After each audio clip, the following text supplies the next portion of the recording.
अस्सलाम वालेकुम। पेशावर ज़ल्मी के ओनर जावेद अफरीदी ने रात पेशावर ज़ल्मी के प्लेऑफ के बाहर होने के बाद दो स्टेटमेंट दी।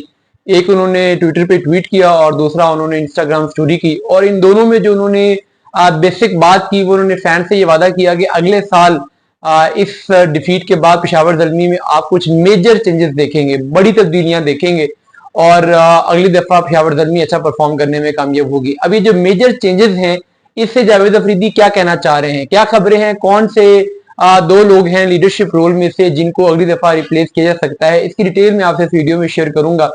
लेकिन थोड़ा सा मैं आपसे पहले कॉन्टेक्स्ट बता दूं। देखिए, पेशावर ज़ल्मी के मसाइल कहां से शुरू हुए। जब ड्राफ्ट से पहले जब प्लेयर्स की रिटेंशन होनी थी तो उस टाइम पर यह खबर आई थी कि पाकिस्तान क्रिकेट टीम के कुछ सीनियर प्लेयर जो कि पेशावर ज़ल्मी के साथ एसोसिएटेड हैं वो इस दफा पेशावर ज़ल्मी के लिए नहीं खेलना चाहते और उन्होंने पेशावर ज़ल्मी को कहा है कि वो उन्हें रिलीज कर दें।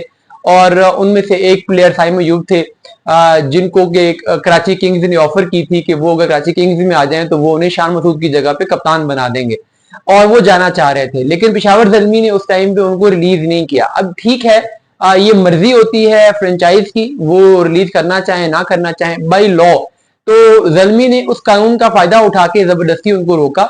लेकिन ये प्लेयर्स में और टीमों में अंडरस्टैंडिंग होती है कि अगर प्लेयर जाना चाहे, जैसे बाबर आजम ने जब कराची किंग्स को छोड़ना चाह रहे थे तो कराची किंग्स ने उनको रिलीज कर दिया था। इसी तरीके से नसीम शाह क्वेटा ग्लैडिएटर्स को छोड़ना चाह रहे थे तो उन्होंने उनको रिलीज कर दिया था। तो ये प्लेयर्स की अंडरस्टैंडिंग होती है कि अगर कोई प्लेयर खेलना ही नहीं चाहता एक टीम की तरफ से तो उसको जबरदस्ती रिटेन नहीं किया जाता। लेकिन ज़ल्मी ने ये किया, उन्होंने अपना उस रूल के कार्ड को जबरदस्ती अप्लाई किया और उन्होंने साइम अयूब को रिलीज नहीं किया। इसी तरीके से मोहम्मद हारिस जो है वो क्वेटा ग्लैडिएटर्स में जाना चाहते थे। क्वेटा ग्लैडिएटर्स को कीपर बैट्समैन के तौर पे लेना चाह रहा था, लेकिन उनको भी रिलीज नहीं किया गया। अब इससे जब प्लेयर को आप इस तरीके से जबरदस्ती अपने पास रखते हैं तो उस प्लेयर की जो आपकी टीम के साथ लॉयल्टी है वो कंप्रोमाइज होती है, उसका उस टीम के लिए खेलने का जो मोटिवेशन लेवल है वो डाउन होता है और टीम का एनवायरनमेंट भी इससे कोई ज्यादा एक अट्रैक्टिव या पॉजिटिव एनवायरनमेंट नहीं रहता। तो इसमें ऑब्वियसली जावेद अफरीदी खुद इन्वॉल्व थे, उन्होंने इस बात को इनिशिएट किया कि हमने साइम को और हारिस को रिलीज नहीं करना। तो एक तो इस सारी तबाही की जिम्मेदारी जो है वो जावेद अफरीदी पर खुद भी आती है। अच्छा, उसके बाद फिर क्या हुआ, जब ड्राफ्ट हुआ तो ड्राफ्ट में टीकेसी को प्लैटिनम कैटेगरी में लिया गया। अब मोहम्मद अकरम और इंजमामुल हक जो के और बाबर आजम जो के इस सारे ड्राफ्ट को लीड कर रहे थे, उनसे ये बात पूछनी चाहिए कि टीकेसी को अगर प्लैटिनम कैटेगरी में लिया गया था तो इसका मतलब है कि टीकेसी पे बहुत ट्रस्ट किया गया था कि ये वो प्लेयर है जो कि हमारे लिए सारे मैचेस खेलेगा और हमारे लिए मैच विनर साबित होगा। फिर उसके बाद 2-3 मैचेस में टीकेसी से स्कोर नहीं होता तो आप उनको ड्रॉप कर देते हैं।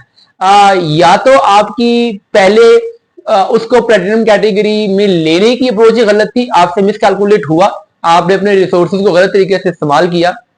आप एक बेहतर प्लेयर ले सकते थे टीकेसी की जगह पे प्लैटिनम कैटेगरी में, लेकिन आपने नहीं किया। या फिर आपने उस टाइम डिसीजन सही किया तो बाद में प्लेइंग 11 से टीकेसी को बाहर करके आपने गलती की, तो कहीं ना कहीं तो गलती हुई।